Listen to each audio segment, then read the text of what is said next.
Hello guys, good morning to you. I'm here at Prince Edward Park. Walang tao kasi maulan. So dito sa Vancouver, papalit-palit ang weather. Isang araw sobrang init, kahit spring na, and then bigla na lang uulan. So life must go on, kaya andito pa rin tayo sa park.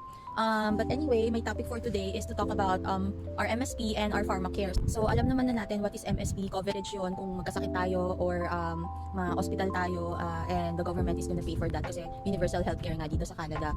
But ang na-discover ko is meron din pala tayong tinatawag na pharmacare which can cover your meds naman. So kunyari nagka-cold ka lang, nagpa-virtual consultation ka, usually yung doctor, i-forward yun sa pharmacy mo kung ano yung mga kailangan mo na gamot and kailangan mong bayaran yun. But with pharmacare, depending on your eligibility, pwedeng hindi ka na magbayad ng meds. I called up BC Health, so sinabi naman nila covered ako 100% coverage because yung income ko is mababa lang. So pero yun, hindi ko pa na-try, pero syempre ayoko magkasakit, ayokong i-try, pero at least it's good to know na cover tayo for medicines up to 100%.